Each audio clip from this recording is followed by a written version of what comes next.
Bismillahirrahmanirrahim. Hai, Assalamualaikum warahmatullahi wabarakatuh. Ketemu lagi sama saya, Bu Tami. Kita ketemu di pembelajaran jarak jauh online kimia kelas 11. Ini pertama kalinya mungkinnya untuk PJJ kelas 11. Dan saya berharap dan saya pun yakin bahwa kalian belajar dalam keadaan sehat, semangat, dan bahagia gitu ya. Oke, di pertemuan pertama kali kita ini mau ngomongin apa sih? Kita akan ngomongin tentang hidrokarbon. Hidrokarbon terdiri dari dua kata, ada hidro dan juga ada karbon. Hidro itu berarti adalah hidrogen, sedangkan karbon ya berarti adalah karbon, di mana hidrogen itu dilambangkan dengan H, sedangkan karbon dilambangkan dengan C. H nomor atomnya 1 dan C nomor atomnya 6. Nah, sebelum kita masuk ke hidrokarbon ini nih, sekarang nih oh my god, cuaca panas banget, gerah banget, pengennya itu adalah minum yang dingin-dingin gitu ya, makan es krim yang menyegarkan gitu ya. Kita tahu kalau es itu menyegarkan sekali, apalagi kalau suasananya lagi panas banget seperti ini. Tapi kalian tahu nggak? Ternyata ada es yang mudah sekali terbakar dan dia bahkan bisa dijadikan sebagai bahan bakar. Es apakah itu? Es itu adalah es metanahidrat. Apa sih Bu metanahidrat? Metanahidrat itu jadi adalah senyawa metana yang diselubungi oleh kristal air gitu ya. Dan itu adanya di mana? Itu adanya di kedalaman laut dan itu bisa ditambang untuk dijadikan bahan bakar gitu ya. Kemudian metana, kenapa kita harus ngomongin metana? Ternyata metana ini senyawanya adalah CH4. CH berarti terdiri dari karbon dan hidrogen. Berarti metana termasuk hidrokarbon nggak? Iya, termasuk hidrokarbon gitu ya. Nah, ini si metana ini kan punya karbon. Kalian tahu nggak sih ternyata di dunia ini, di alam semesta ini banyak sekali unsur karbon. Bahkan ilmuwan yang mempelajari tentang luar angkasa gitu ya, kan sekarang tuh banyak banget ya kalau kita dengar di berita itu misalkan mencari planet baru pengganti bumi gitu ya. Apa sih yang dijadikan yang dijadikan fokus utamanya? Jadi kalau ditemukan adanya karbon dan disitulah langsung diteliti, oh kemungkinan besar berarti planet ini bisa ditinggali atau bisa menjadikan pengganti bumi gitu. Keren banget kan? Itu atom karbon kecil, satu unsur doang, satu atom doang, tapi ternyata dia menyusun banyak sekali jutaan senyawa di alam semesta ini gitu ya. Nah, hidrokarbon ini bisa membentuk jutaan senyawa yang tadi saya katakan. Ya, dan hidrokarbon ini termasuk ke dalam senyawa organik sederhana. Apa sih senyawa organik? Senyawa organik itu jadi senyawa yang ada di tubuh makhluk hidup kayak manusia, hewan, dan tumbuhan gitu ya. Unsur dalam senyawa organik ada di makhluk hidup gitu ya. Tapi ternyata ini semua salah gitu ya. Salah itu diketahui pada tahun berapa? 1828 oleh Friedrich Wöhler, di mana ternyata dia itu bisa mensintesis unsur karbon, senyawa karbon, atau dia berhasil membuat urea di laboratorium dari senyawa anorganik. Disitulah dipatahkan bahwa senyawa organik itu hanya ada di dalam makhluk hidup, tapi ternyata juga bisa dibikin dari senyawa-senyawa anorganik. Apa sih urea? Urea ini salah satu penyusun dari urin. Kenapa urin kita bau? Nah, salah satunya dihasilkan baunya itu dari urea. Makanya kalau kalian tahu pupuk urea itu pasti baunya sama kayak bau air pipis. Ya, bau pesing seperti itu ya. Oke, itu sedikit untuk pengantar sebelum kita masuk ke dalam hidrokarbon lebih jauh gitu ya.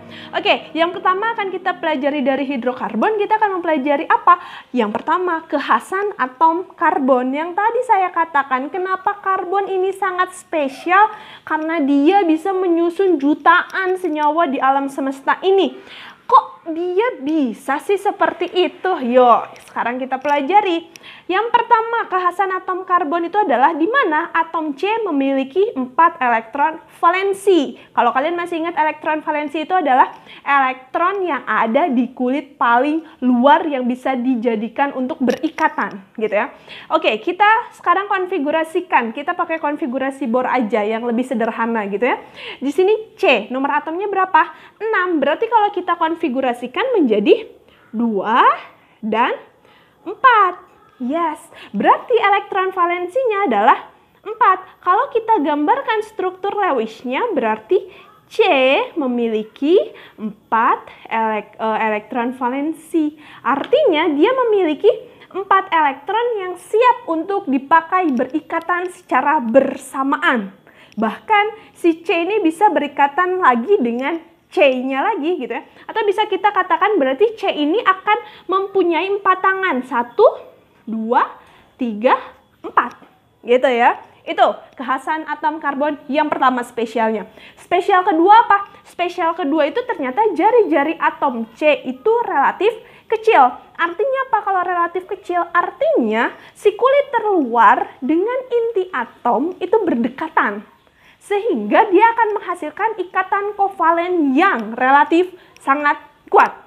Gitu ya. Itu yang kedua. Kemudian spesialnya yang ketiga nih ya. Jadi bisa kita katakan itu berarti atom karbon itu martabak spesial 3 telur gitu ya. Atom C itu dapat membentuk rantai. Maksudnya gimana? Tadi yang sudah saya katakan bahwa karbon itu memiliki 4 tangan. Nah, di sini karbon bisa berikatan kembali dengan karbon. Oke, si karbon pertama memiliki 4 tangan. 1, 2, 3, 4. Satu tangan dipakai berikatan dengan karbon. Karbon ini pun punya 4 tangan. 1, 2, 3, 4. Kemudian bisa kita berikatan lagi dengan apa? Dengan C lagi. Dia juga punya 4 tangan. 1, 2, 3, 4. Kemudian berikatan lagi. 1, 2, 3, 4. Dan seterusnya. Makanya atom karbon itu bisa membentuk rantai yang sangat panjang. Gitu ya. Jadi kekhasan atom karbon ada berapa? Ada 3. Yang pertama memiliki 4 elektron valensi. Yang kedua atomnya relatif kecil. Dan yang ketiga bahwa karbon dapat membentuk ikatan rantai. Gitu ya. Kemudian kita masuk ke 2. Jenis-jenis atom karbon. Nah, karena atom karbon ini bisa berikatan dengan karbon lainnya. Jadi ada jenis-jenis atom karbon nih. Yang pertama adalah atom karbon primer, kemudian ada atom karbon sekunder, atom karbon tersier, dan atom karbon kuarterner. Kalau primer apa? Berarti karbon itu terikat langsung pada satu atom karbon lainnya. Sedangkan kalau sekunder berarti 2 atom karbon lainnya. Kalau yang tersier berarti berikatan langsung dengan 3 atom karbon lainnya. Dan kalau kuarterner berarti karbon yang berikatan langsung dengan 4 karbon lainnya. Gitu ya. Sekarang gimana? Yang pertama nih, contoh tentukan jenis atom karbon C gitu ya. Oke, di sini ada H3C, berarti ini bisa kita katakan sebagai karbon yang pertama. Karbon yang pertama ini ya, karena judulnya hidrokarbon, tadi saya katakan bahwa karbon itu punya 4 tangan.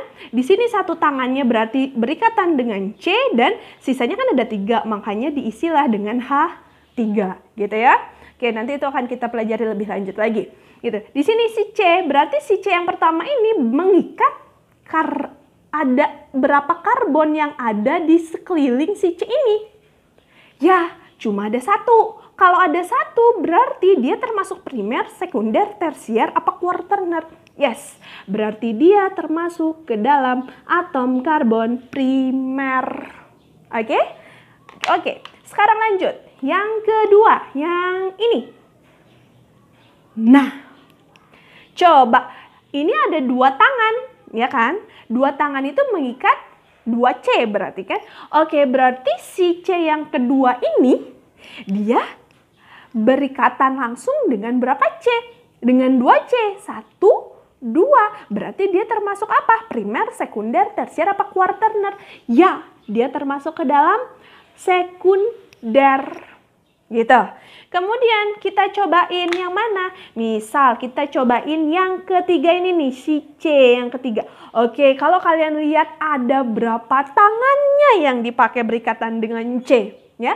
Bisa kita lihat 1, 2, 3. Berarti ada 3 yang dipakai. Berarti dia termasuk apa? Yes, dia termasuk ke dalam tersier. Oke, kemudian kita lanjutkan.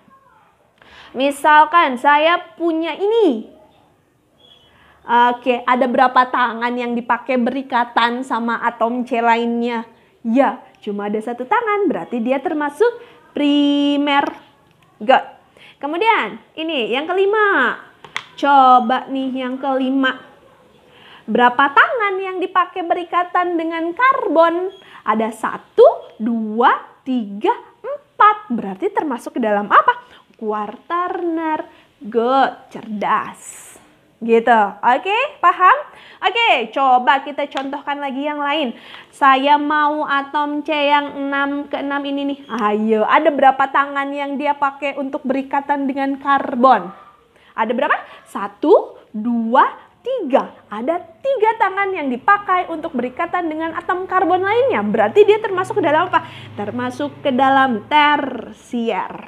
Pintar ya. Oke, walaupun belajar di rumah harus gercep ya kita ya. Oke, selanjutnya yang terakhir kita cobain ada CH2. Nah, si C ini berapa tangan yang berikatan dengan karbon? Ada berapa? Ya, ada 2, ada 1, 2. Berarti dia termasuk ke dalam sekunder. Pintar. Catat tuh semuanya ya. Semua yang ada di sini catat poin-poin pentingnya. Oke? Oke, sekarang kita masuk yang ketiga. C, klasifikasi hidrokarbon. Hidrokarbon ini jadi dibagi menjadi hidrokarbon alifatik dan hidrokarbon siklik. Di mana alifatik itu adalah rantai terbuka, sedangkan siklik itu artinya adalah rantai tertutup. Untuk alifatik sendiri itu dibagi menjadi jenuh dan tak jenuh. Dan siklik itu dibagi menjadi alisiklik dan aromatik.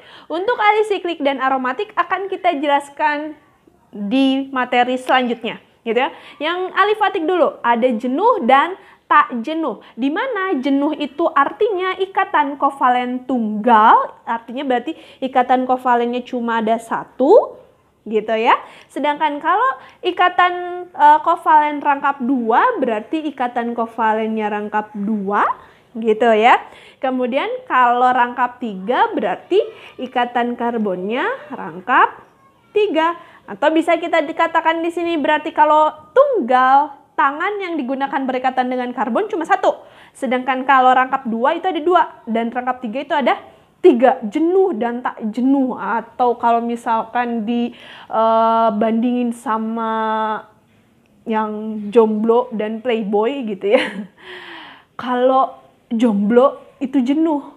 Kalau pacaran itu nggak jenuh. Apalagi kalau punya pacar lebih dari 1. Tapi itu nggak baik ya. Ini mah cuma sebagai analogi aja gitu ya untuk mengatakan jenuh dan tak jenuh gitu ya. Atau gini deh, kalau kita sendirian di kelas tuh rasanya jenuh banget karena nggak ada teman. Kalau kita punya sahabat 1 berarti kita tak jenuh tuh. Apalagi kalau kita punya sahabat yang banyak, kita nggak akan jenuh banget gitu ya. Oke, untuk jenuh itu disebut dengan alkana. Sedangkan kalau tak jenuh yang rangkap 2 disebut alkena. Dan tak jenuh yang rangkap 3 disebut sebagai alkuna. Jadi ada alkana, alkena, alkuna. Ana, ena, una. Gitu ya. Untuk alkana rumusnya apa? CnH2n plus 2. Artinya kalau C-nya sejumlah N maka jumlah H-nya sama dengan 2 kali dari jumlah C ditambah 2.